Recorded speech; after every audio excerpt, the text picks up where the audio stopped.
టీటీడీలో ఇక అన్యమత ఉద్యోగులను తొలగించిన నేపథ్యంలో మాజీ కేంద్ర మంత్రి ఇక చింతామోహన్ చేసిన కామెంట్స్ చర్చనీయాంశమవుతున్నాయి. ఇక తిరుమలలో అన్యమతస్థులు ఇక 500 కాదని 5000 మంది ఉన్నారని ఇక చింతామోహన్ తెలిపారు. అయితే వారు కడుపు నింపుకునేందుకు విధులు, లెట్రిన్లు శుభ్రం చేసే పనులు చేస్తున్నారని తెలిపారు.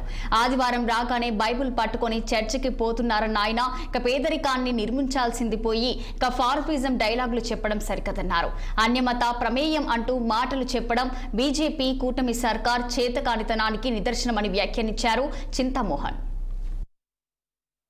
ఉన్నటువంటి పేదరికం, దేశంలో ఉన్నటువంటి నిరుద్యోగాన్ని గురించి ఆలోచించకుండా అన్ని మతాలు అని అంటున్నారు. నిజం, ఆయన బండి సంజయ్ చెప్పాడే, ఆయన చెప్పింది అక్షరాల నిజం. 1000 మంది కాదు అన్య మతస్థులు ఉండేది, 5000 మంది అన్య మతస్థులు తిరుమల కొండలో పనిచేస్తున్నారు. ఏమి చేస్తున్నారు వాళ్ళు?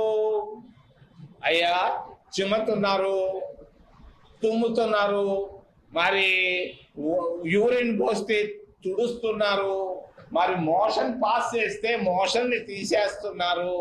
ఈ విధంగా 5000 మంది పనిచేస్తున్నారు.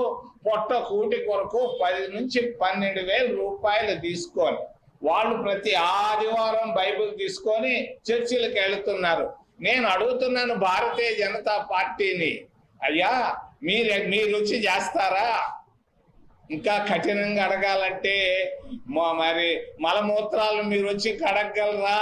ఎందుకు మాట్లాడుతున్నారు? తెలివి తక్కువతనం, ఫాసిస్టు విధానాలు అంటారు వీటిల్ని. ఫాసిస్టులు ఏం చేస్తారంటే అసలు విషయాలను పక్కన పెట్టి ఉన్నటువంటి నిరుద్యోగం, ఉన్నటువంటి పేదరికం, ఆకలిని గురి పక్కన పెట్టి అన్య మతాలను అంటే ఏం ప్రయోజనం?